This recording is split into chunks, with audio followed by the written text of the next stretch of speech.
Hari itu, di dalam sebuah bas kota yang berguncang pelan, tampak Xiao Rongyu duduk dengan wajah sedikit gugup. Dalam hati ia, bergumam, apakah ini kencan pertama kita? Sesekali ia melirik ke arah Hansen yang duduk di sampingnya. Namun suasana yang seharusnya romantis itu justru terasa canggung karena ada Jiahui yang polos ikut bersama mereka. Guru Gao yang berhalangan akhirnya menitipkan Jiahui pada Hansen, membuat kencan itu berubah menjadi kencan bertiga. Dengan wajah tanpa dosa, Jiahui tiba-tiba mengeluarkan secarik kertas kecil yang berisi kontak Kiki milik gurunya, lalu memberikannya pada Hansen.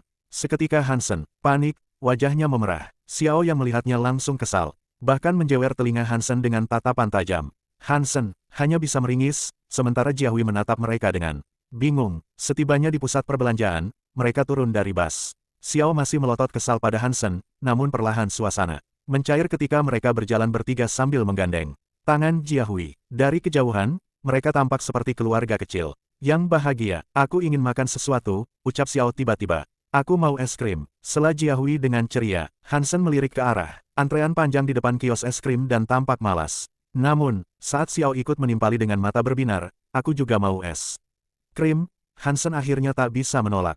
Dengan pasrah, ia ikut mengantre. Saat kembali, Hansen membawa 2 es krim di tangannya. Melihat wajah Xiao dan Jiahui yang begitu bahagia menikmati es krim, hati Hansen pun terasa hangat. Mereka lalu melanjutkan langkah ke sebuah toko pakaian. Xiao tampak serius memilih pakaian, sementara Hansen duduk bosan menunggu. Ketika Xiao berkata ingin membeli pakaian musim dingin, pelayan toko yang ramah langsung menawarkan jaket bulu terbaru. Sambil tersenyum, ia berkata, pacar Anda pasti akan sangat cocok memakai ini. Ucapan itu membuat pipi Xiao langsung memerah. Dengan malu-malu ia berkata, jaket ini bisa dipakai laki-laki maupun perempuan. Bagaimana kalau kita beli sepasang? Hansen menolak datar, aku tidak kekurangan pakaian musim dingin. Namun Xiao yang sudah terbujuk perkataan pelayan memohon dengan manja, membuat Hansen akhirnya menghela napas dan setuju. Xiao dengan semangat memilih warna terang dan langsung mencobanya, sementara Hansen hanya mengambil warna hitam sederhana. Saat itu, pikiran Hansen melayang pada Sen Yuchu. Musim dingin sebentar lagi, bagaimana dengannya? Apa, selama ini dia menahan diri dalam dingin? Gumamnya dalam hati. Tanpa sepengetahuan Xiao, Hansen mendekati pelayan dan berkata, Liri, bisakah aku memesan satu lagi? Tolong kirimkan ke alamat ini, ukurannya sama seperti yang dia pakai. Tapi jangan bilang pada siapapun, aku ingin merahasiakannya. Pelayan itu tersenyum menggoda, baiklah, ini kejutan untuk pacar Anda, kan? Hansen hanya terdiam sambil menyerahkan alamat di secarik kertas. Tak lama, Xiao keluar dari ruang ganti dengan jaket barunya. Ia tampak begitu menawan hingga Hansen sempat tertegun. Bagaimana menurutmu? Tanya Xiao dengan tatapan penuh harap. Hansen tersenyum nakal dan menjawab, cantik. Apapun yang kamu kenakan, selalu cantik. Xiao mendengus pura-pura kesal, setidaknya penglihatanmu masih bagus. Di samping mereka, Jiahui hanya bergumam pelan, dunia orang dewasa memang rumit. Beberapa hari kemudian, sebuah paket tiba di asrama atas nama Sen Yuchu.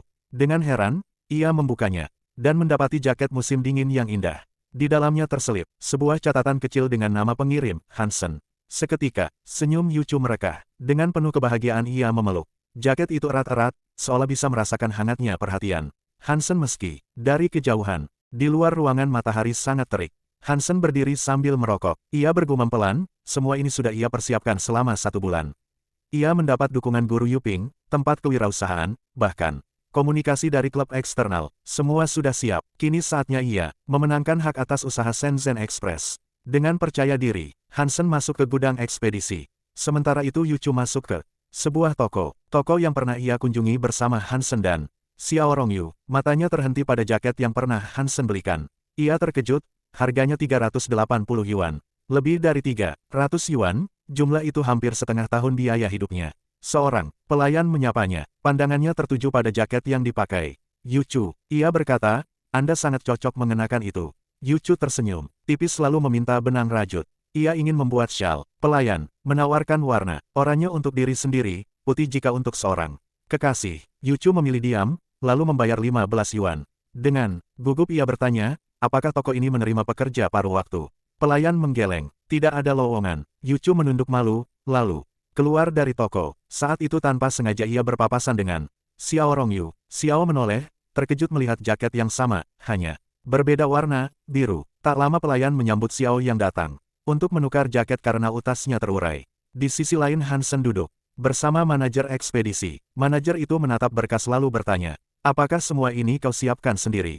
Hansen mengangguk, iya, aku menyiapkannya selama sebulan penuh. Dengan tenang Hansen berkata, ekspedisi Anda hanya mampu mengumpulkan 70 paket per hari, sedangkan di universitas kami ada lebih dari 4.000 mahasiswa. Saya sudah mendapat dukungan universitas, tempat gratis, fasilitas lengkap. Bahkan universitas kami bersebelahan dengan Universitas Xiaorongyu. Jangkauannya akan semakin luas. Manajer itu terdiam, lalu kagum. Ia berkata, baru kali ini aku bertemu mahasiswa seperti dirimu. Ia menunduk dan menambahkan, mulai sekarang kau bagian dari agen saya. Ia menyerahkan kontrak dan sebuah ponsel. Hansen tersenyum puas. Akhirnya selesai juga, gumamnya. Ia langsung menghubungi ibunya. Suara ibunya terdengar, siapa ini? Hansen menjawab, ini anakmu. Hubungi nomor ini jika ingin menelponku. Namun ibunya langsung mengomel. Dari mana kau dapat uang untuk membeli ponsel? Apa yang kau lakukan? Hansen mendesah dan menutup telepon. Ia bergumam, mungkin satu-satunya wanita yang tak bisa kulawan hanyalah ibuku. Setelah itu ia menelpon Xiao. Ia berkata, simpan nomorku. Xiao tersenyum bahagia, mengira Hansen pertama kali menelponnya setelah membeli ponsel baru. Namun sebelum telepon ditutup, Xiao berkata, aku melihat seorang gadis memakai jaket yang sama, tapi warnanya biru. Hansen terkejut. Biru. Dengan gugup ia bertanya, apakah dia secantik dirimu? Xiao menjawab, aku tidak tahu. Dia menunduk jadi aku tak bisa melihat wajahnya, mungkin jaket itu sedang laris. Telepon berakhir. Hansen panik. Keringat dingin bercucuran. Mereka belum pernah bertemu sebelumnya. Kenapa harus bertemu hanya karena jaket itu? Jika mereka tahu, tamatlah aku. Chapter kali ini selesai guys. Jangan lupa like dan subscribe agar Mimin semangat terus upload chapter berikutnya.